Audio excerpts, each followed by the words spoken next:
I watched a man turn $10,000 into $4 billion by doing absolutely nothing for 40 years. Not by being smart, not by working harder than everyone else. By understanding one principle that governs everything from bacteria to empires, compound interest isn't about money. It's the law that determines whether you end up wise or foolish, free or trapped, significant or forgotten. And most people violate this law every single day without realizing they're destroying their own future. I've made billions of dollars. I've watched thousands of brilliant people accomplish nothing and average people build extraordinary lives. The difference was never intelligence. It was whether they understood how to make time work for them instead of against them. What I'm about to tell you will make you uncomfortable because you'll realize how many years you've wasted fighting against the most powerful force in the universe. Here's something nobody wants to hear. You're already compounding something right now. The question is whether it's wealth or poverty, wisdom or ignorance, health or disease. You don't get to opt out. The mathematics are running whether you're paying attention or not. Every choice you make is either adding to or subtracting from your compound trajectory. And the cruel part? You won't see the effects for years. By the time the results become visible, it's often too late to change course. That's why most people end up broke and bitter at 65.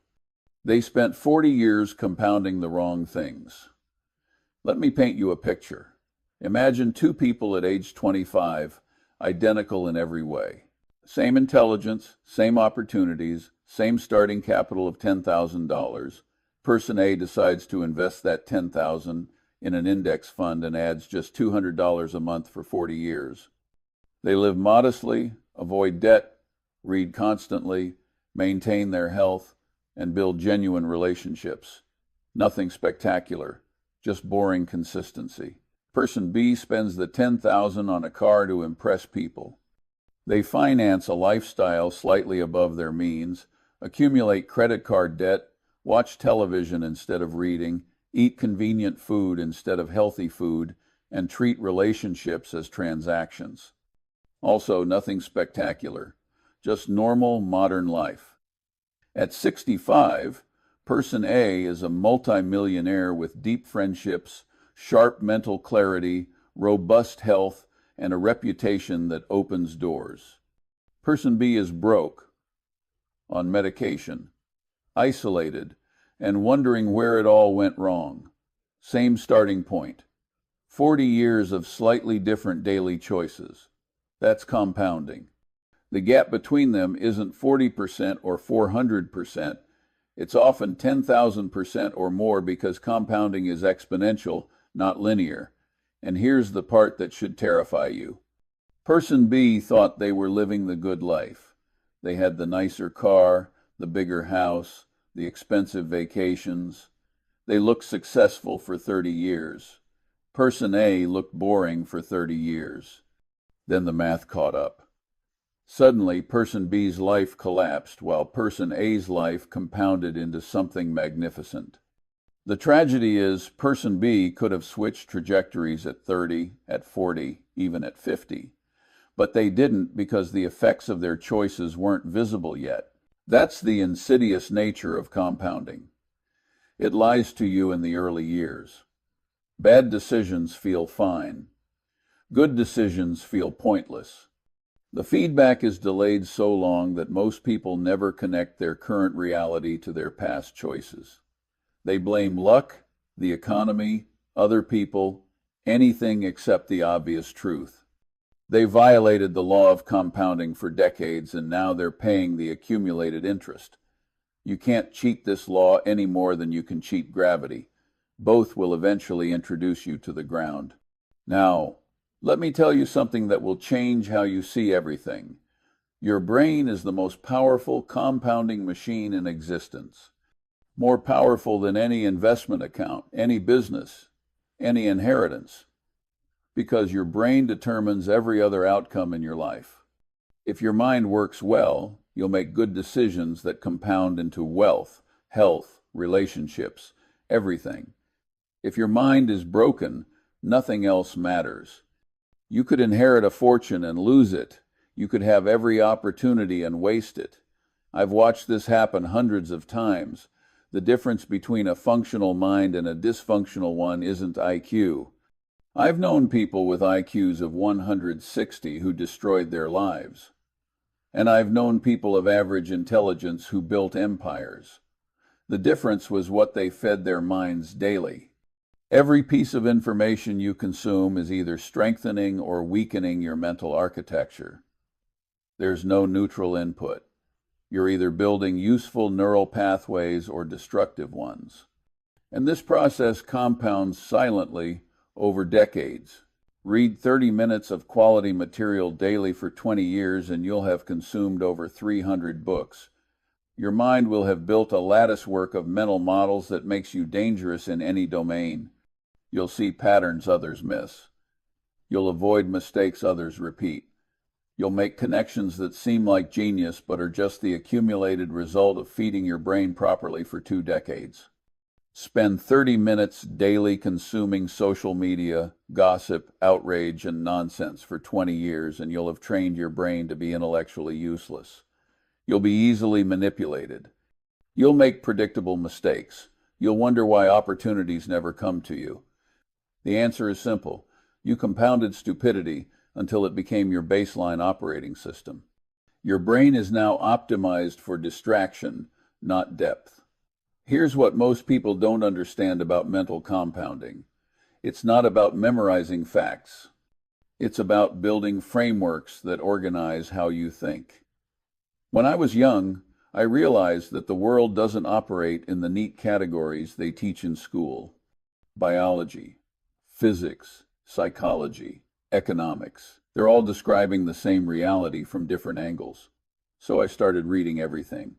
Not to become an expert in every field, but to steal the best ideas from each domain and integrate them into a coherent worldview. After decades of this, I developed what I call a latticework of mental models. It's a web of principles drawn from every discipline that helps me understand almost any situation I encounter. When I look at a business problem, I'm not just thinking about finance. I'm applying concepts from biology, physics, psychology, history, mathematics. This multidisciplinary approach isn't magic. It's just compounded learning applied systematically over time. But here's the catch. This lattice work took 40 years to build. The first 10 years felt like I was learning random things with no practical application. The connections weren't obvious. I questioned whether I was wasting time. But I kept reading, kept connecting, kept synthesizing. Then something happened around year 15. The dots started connecting automatically. I'd read something in biology and immediately see how it applied to market behavior.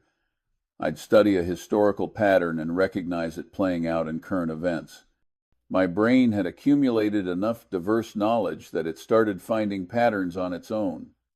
That's when mental compounding reaches escape velocity. You're no longer just learning. Your brain is generating novel insights by combining old knowledge in new ways. That's intellectual compound interest. And it's the most valuable form of wealth you can accumulate because nobody can take it from you. Markets crash, businesses fail, relationships end. But a well-trained mind is permanent capital. The more you use it, the more powerful it becomes. That's the only asset that appreciates with age instead of depreciating. Your body gets weaker, your looks fade, but your mind, if you maintain it properly, gets sharper every year. Warren is 93 and still learning. His mind works better now than it did at 50 because he's been compounding knowledge for 7 decades. He reads 5 hours a day, has for his entire adult life. That's over 100,000 hours of reading. You can't compete with that. Nobody can. That's compound learning, creating an insurmountable advantage. Most people stop learning at 25 when they finish school. They spend the next 40 years recycling the same ideas, making the same mistakes, wondering why they're not progressing. They're not progressing because they stopped feeding their compounding machine. Your mind doesn't stay static. It either grows or decays. There's no maintenance mode. If you're not actively learning, you're actively forgetting. You're losing neural connections, losing mental flexibility, losing the ability to think clearly. That's negative compounding in action. After 20 years of mental neglect, you're not the same person you were. You're a deteriorated version who can't solve problems you used to handle easily. I've watched this happen to people who were sharp at 30 and dull at 50. They didn't develop dementia. They just stopped using their minds rigorously. They automated their thinking, stopped questioning assumptions, stopped learning new frameworks, and their mental machinery rusted from disuse. Meanwhile, people who read widely, think deeply, and challenge their own beliefs stay sharp into their 90s. That's not genetics. That's maintenance. Your brain is like any other machine. Use it or lose it. And unlike money, you can't buy cognitive function back once it's gone. So if you want to apply compound interest to something that actually matters, start with your mind. Read quality books daily. Learn from multiple disciplines. Question your assumptions constantly. Update your beliefs when evidence contradicts them. Do this for 30 years and you'll have a mind that's worth more than any fortune. Because a sharp mind can rebuild a fortune if it's lost.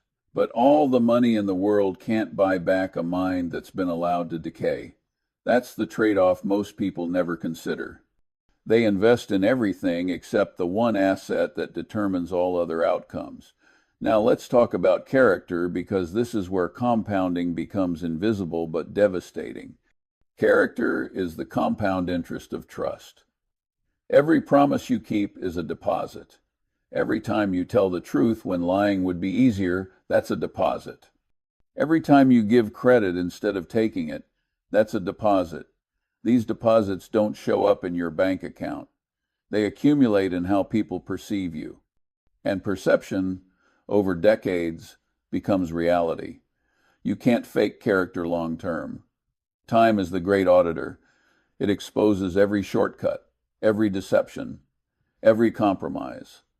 I've watched people spend 40 years building reputations and destroy them in 5 minutes with one stupid decision.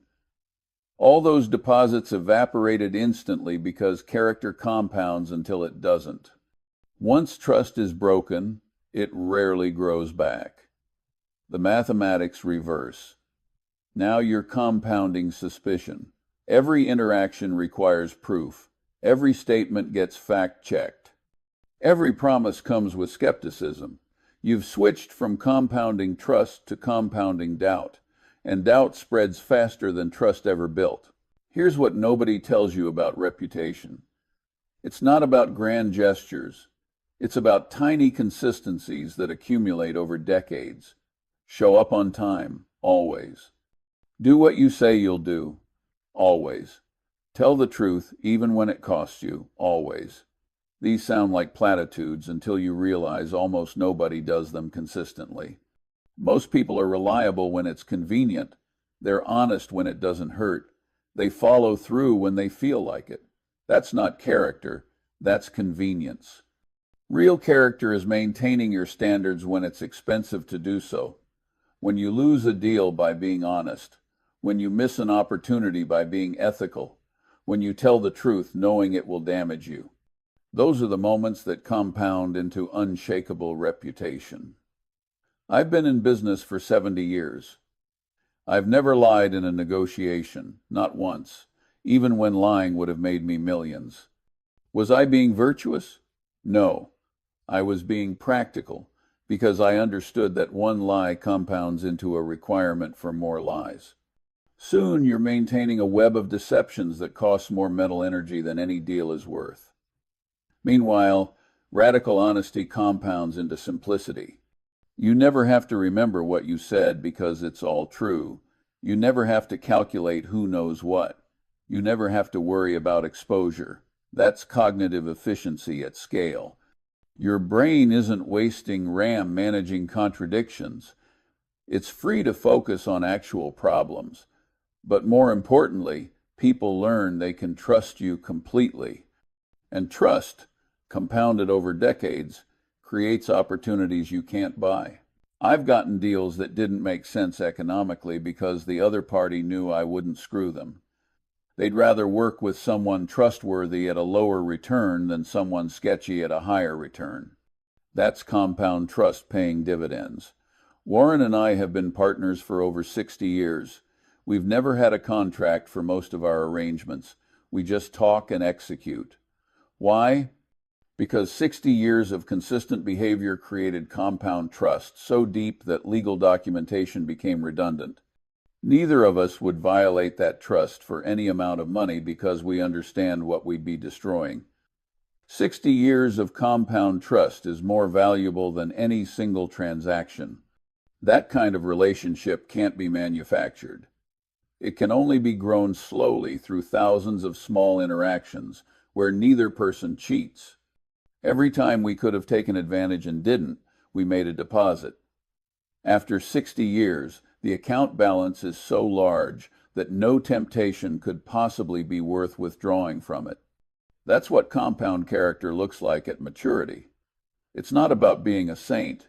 It's about being relentlessly consistent in your integrity over periods of time so long that people stop questioning it. They just know. And once they know, you've got a moat around your reputation that competitors can't breach. They can be smarter, work harder, but they can't compound 60 years of trust in 5 years. The math doesn't allow it. So if you're young and trying to figure out how to succeed, here's my advice. Stop trying to be clever. Start trying to be trustworthy. Clever gets you short-term wins. Trustworthy gets you long-term compounding. After 40 years, trustworthy beats clever by a factor of 1,000. Not because trustworthy people are smarter, but because their compounding was never interrupted by reputation damage. They could keep building while clever people were constantly repairing relationships they damaged through shortcuts. That's the power of boring integrity. It doesn't look impressive in your 20s. It looks like leaving money on the table. But by your 60s, it's compounded into a fortress of social capital that opens every door you want opened. And here's the beautiful part. You can start today. You don't need wealth to build character. You don't need connections. You just need to start keeping promises, telling truth, and giving credit. Do that consistently for 30 years, and you'll be shocked at what compounds from it. Let me tell you about a form of compounding that destroys more lives than any other: debt. Debt is compound interest working against you with perfect mathematical precision.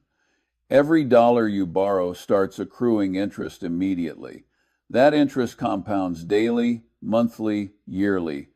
And unlike your investments, it never takes a break. It's always there, always growing, always demanding payment. People think of debt as a tool. Sometimes it is. But most people use it as a weapon against their future self. They borrow to consume, not to build. They finance cars, vacations, furniture, all things that depreciate or disappear. So they're paying compound interest on assets that are becoming worthless. That's financial suicide in slow motion. Here's the math that terrifies me.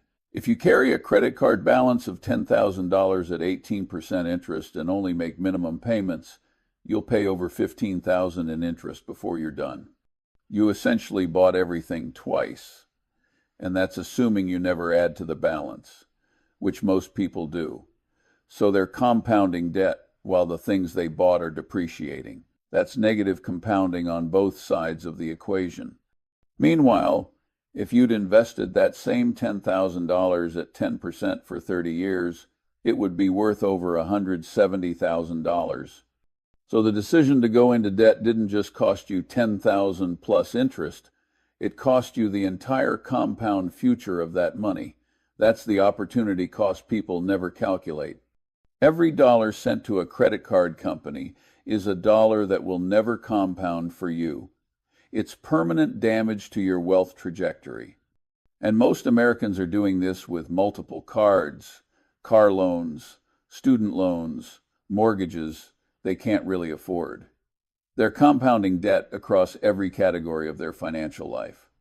Then they wonder why they can't build wealth. You can't build wealth while you're bleeding compound interest to lenders. It's mathematically impossible. The lenders are compounding your money for themselves. You're working to make them rich while making yourself poor. That's the business model of consumer debt. And most people are voluntary participants in their own impoverishment. Now, debt isn't always bad. If you borrow to buy an asset that generates cash flow exceeding the interest cost, that's good debt.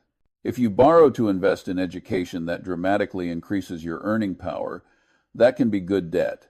The key is whether the thing you're buying compounds faster than the debt. If yes, borrow. If no, don't. Most people get this backwards. They pay cash for depreciating assets and borrow for appreciating ones. They'll save up to buy a car but finance their business. That's insane.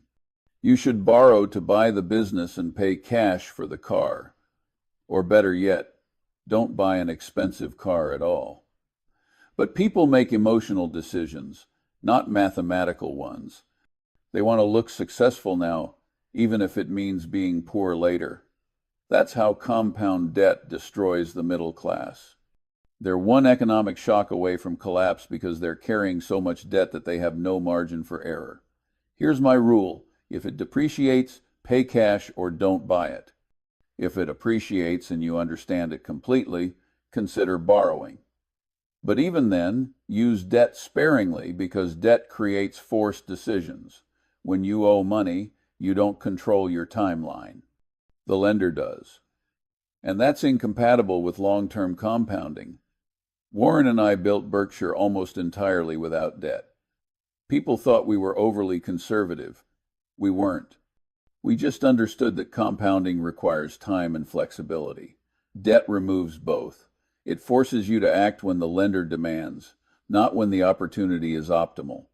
We'd rather compound slower without debt than faster with the risk of forced liquidation, because once your compounding stops, restarting costs you years of growth. Better to go slow and never stop than to go fast and crash.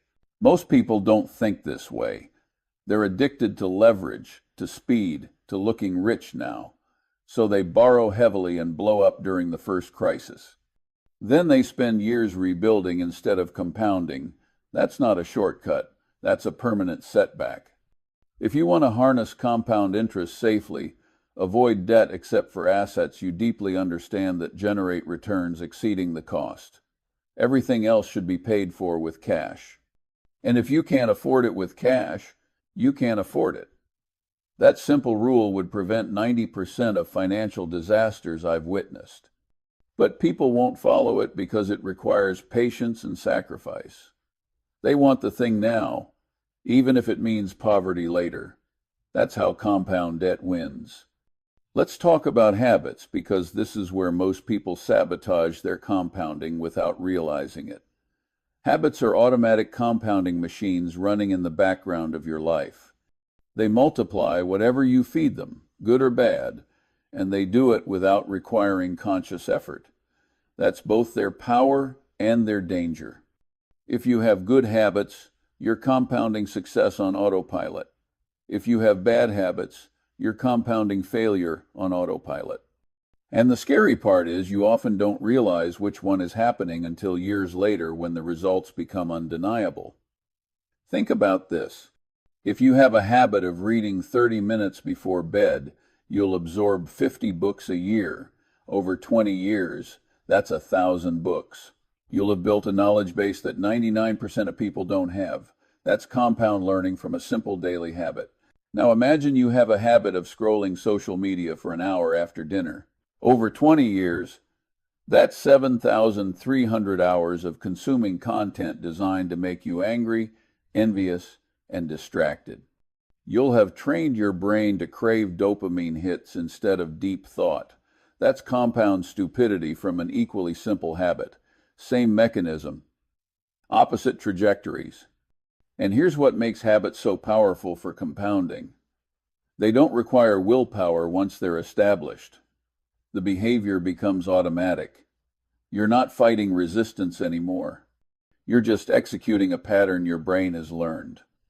That means you can compound good behaviors without depleting your mental energy. The system runs itself, but bad habits run themselves too. That's the problem. Once you've trained your brain to reach for your phone when you're bored, to eat junk when you're stressed, to lie when you're scared, those patterns become automatic. Breaking them requires rebuilding your entire decision architecture. That's why I tell people to be very careful about the habits they form in their 20s. What you're practicing now becomes your baseline later. If you're practicing discipline, you're setting up a lifetime of compound success. If you're practicing mediocrity, you're setting up a lifetime of compound regret. And don't fool yourself into thinking you'll change later. Later, you'll be even more entrenched in whatever pattern you're currently practicing. The habit will be deeper, the neural pathway will be stronger, the change will be harder. Every day you wait to fix a bad habit makes it exponentially more difficult to break. That's negative compounding, working against your own reformation. I've watched people try to change habits at 50 that they formed at 20. It's possible, but brutal. They're fighting 30 years of neural wiring. Meanwhile, people who built good habits early glide through life because their autopilot is already optimized for success. Warren's habit of reading 5 hours daily started in his 20s. By now it's so ingrained that not reading would feel abnormal. He doesn't need discipline to maintain it. His brain expects it. That's what mature habit compounding looks like. The behavior is effortless because the repetition built the infrastructure decades ago. So if you want to harness compound interest through habits, start simple. Pick one tiny behavior you can do daily without heroic effort. Reading 10 pages, saving $10, walking 10 minutes, something so small you can't fail. Then do it every day for a year.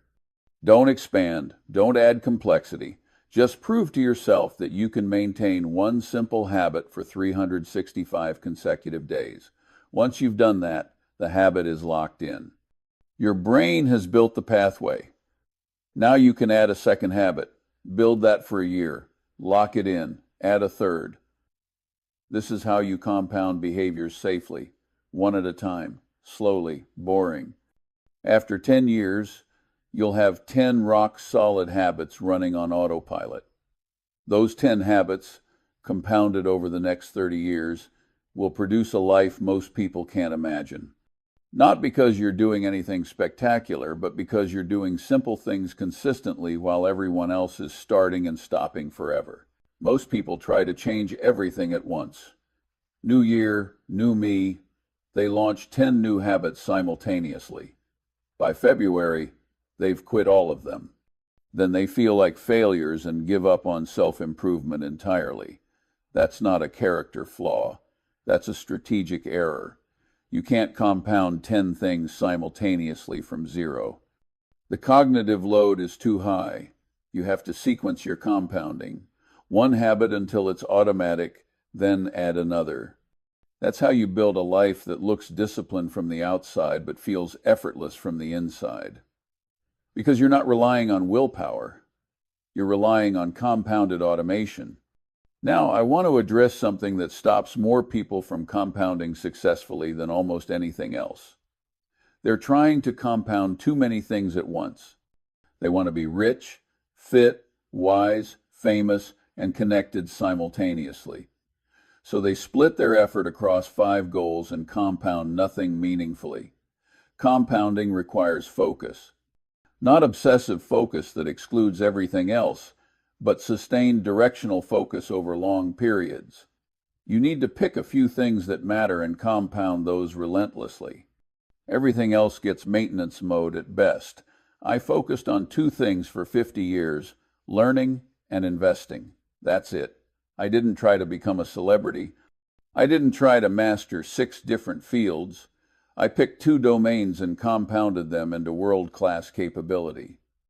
Now I can dabble in other interests because the foundation is built. But I built that foundation through decades of focused compounding. Most people can't do this. They get bored. They chase novelty. They see someone succeeding in a different field and want to try that too. So they abandon their compounding just as it's starting to accelerate. That's the tragedy. They quit 3 years before their curve would have bent upward. Here's a rule that will save you decades of wasted effort. Pick one primary domain to master. Give it 20 years of focused compounding. Don't switch, don't get distracted, don't chase trends.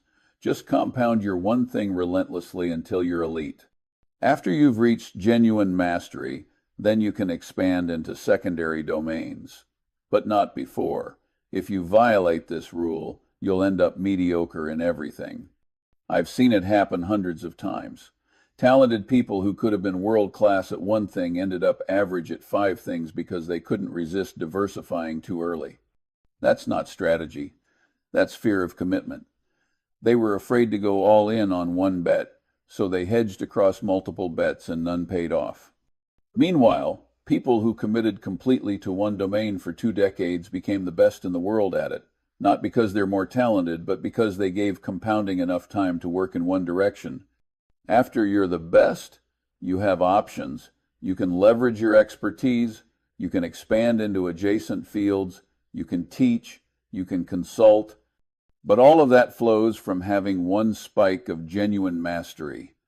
Without that spike, you're just another generalist competing with millions of others who are also average at everything.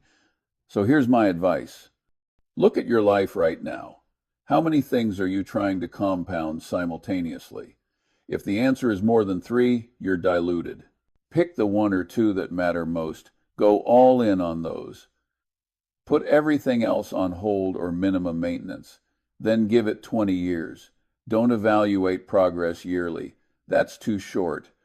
Compounding doesn't show results in year 1 or year 5. It shows results in year 15 when everyone else has quit and you're still going. That's when you separate from the pack.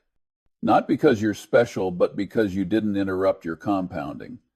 Let me tell you something about learning that most people never figure out. Learning isn't linear. It's exponential. But the exponential phase doesn't start for years. That's why most people quit before they experience the real benefits of knowledge compounding. When you start learning something new, progress feels impossibly slow. You're reading, studying, practicing, and you seem to be getting nowhere. The information isn't sticking. The skills aren't developing. You feel stupid. That's year 1 through 3 of learning anything complex. Most people quit here. They decide they're not good at it, or it's too hard, or they don't have the natural talent. All lies. What's actually happening is they're in the foundation phase. They're building the base knowledge required for later compounding. But the base is invisible. You can't see it working. You just have to trust that if you keep depositing information, it's accumulating even though you can't feel it yet. Around year 4 or 5, something changes. The concepts start clicking. The connections start forming. You begin seeing patterns you couldn't see before. That's the compound curve starting to bend. By year 10, if you've been learning consistently, you're in the exponential phase. Now, every new piece of information integrates instantly with your existing framework.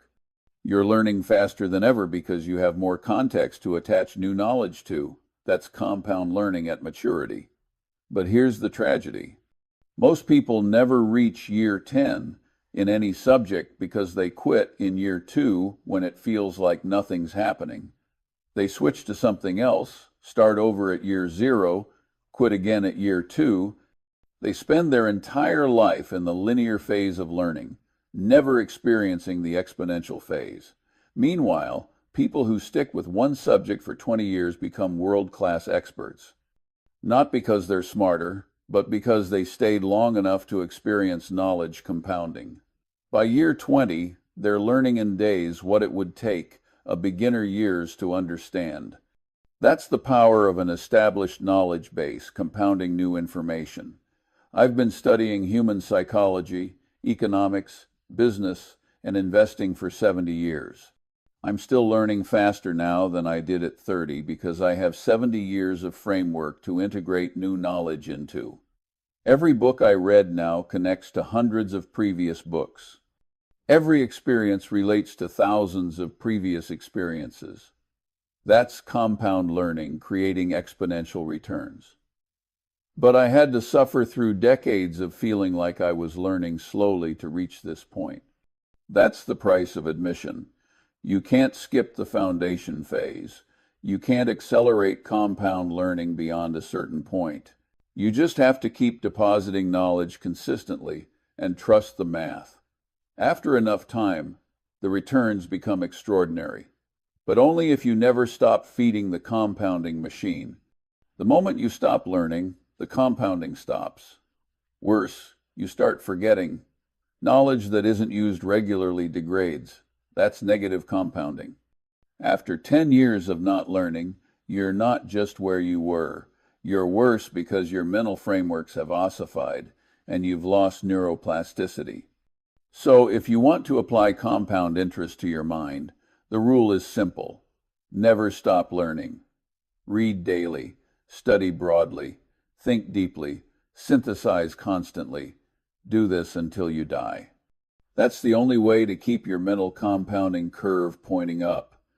And unlike financial compounding, which can be interrupted by markets, mental compounding is entirely under your control. No one can crash your knowledge base. No one can steal your mental models. They're permanent capital that appreciates with use. That makes your mind the safest and highest returning investment you'll ever make. Everything else is just details. Now let me talk about something uncomfortable but critical. Compounding works on stupidity just as powerfully as it works on wisdom. Every dumb decision you make slightly lowers your standards. Every ethical compromise makes the next one easier. Every lie requires another lie to cover it. This is negative character compounding, and it destroys people slowly without them noticing until it's too late. I've watched brilliant people with promising careers compound small mistakes into catastrophic outcomes.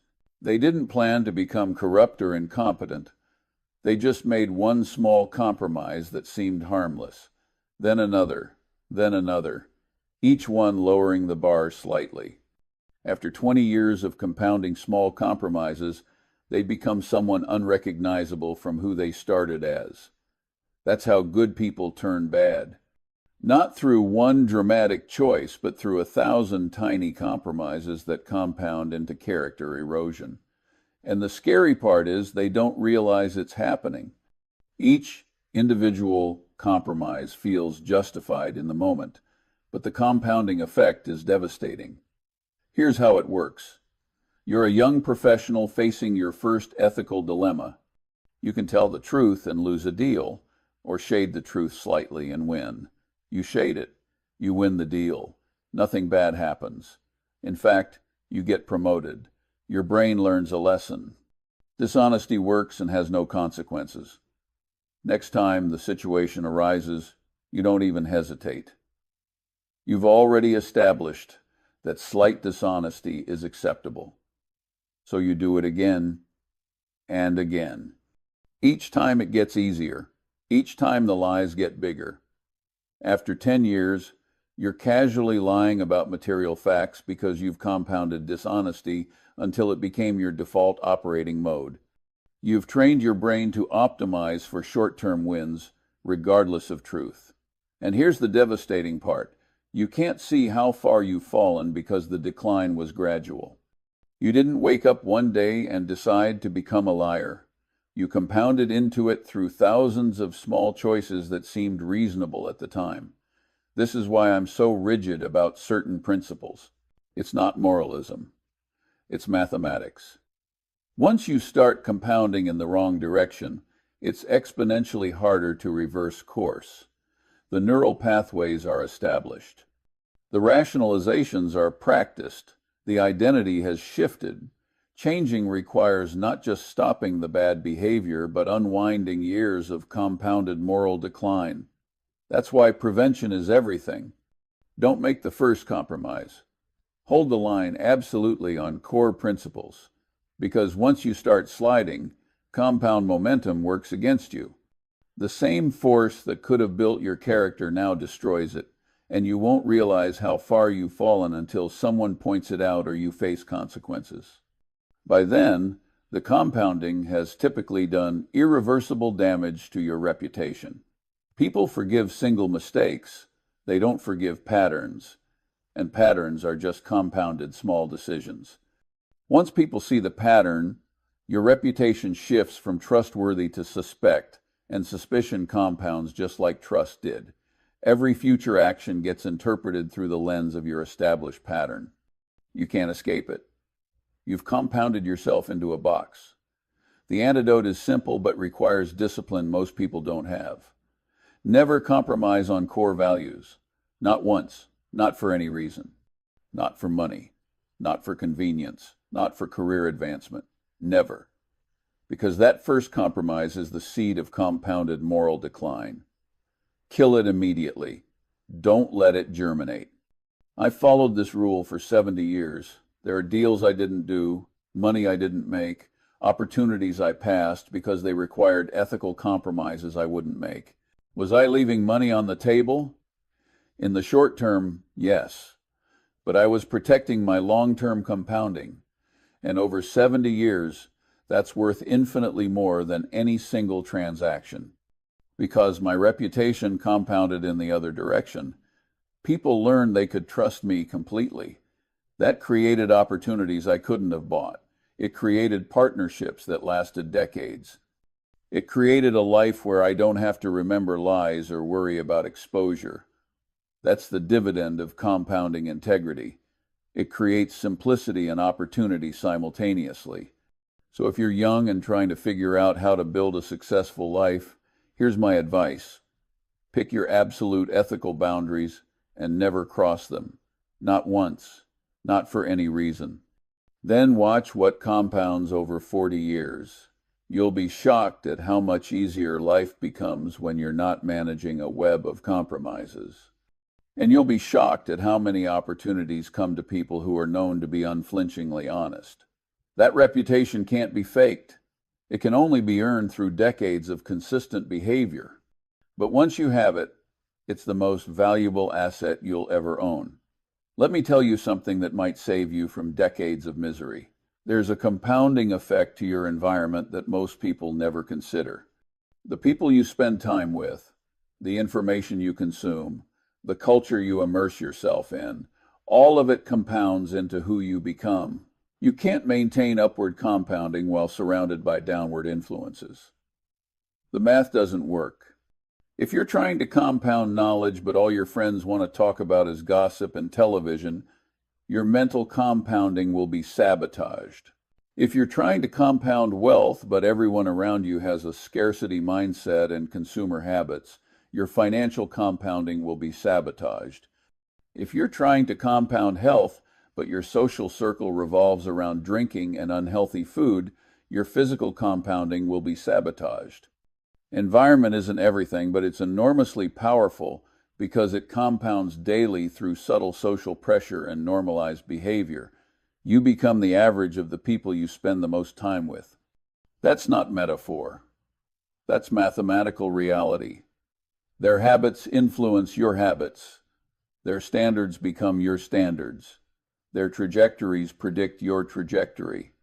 So if you look around and everyone in your circle is broke, unhealthy, and intellectually stagnant, you're looking at your future unless you change your environment. That's compound social influence working against you. The reverse is equally true.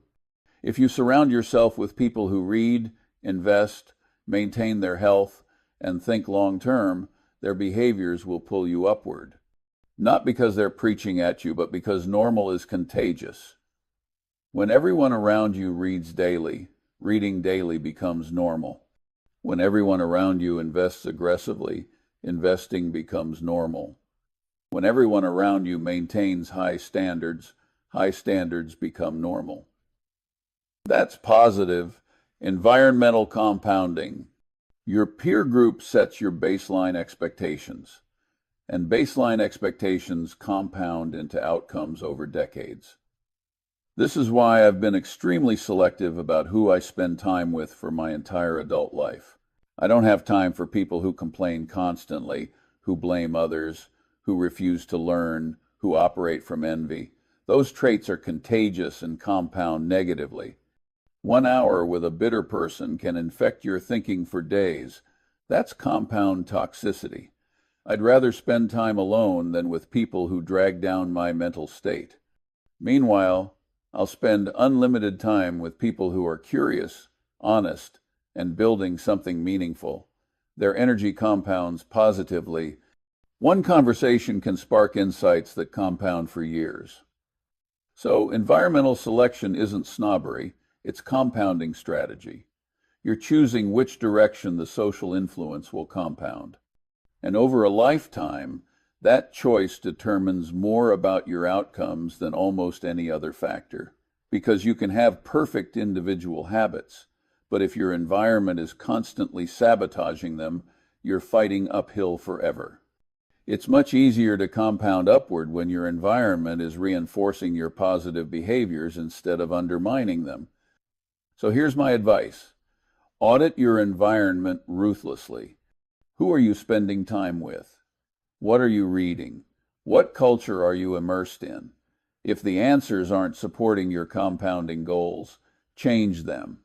Cut out toxic people, even if it's lonely initially. Stop consuming garbage media, even if everyone else is. Join communities that reinforce the behaviors you want to compound. This might mean you're alone for a while,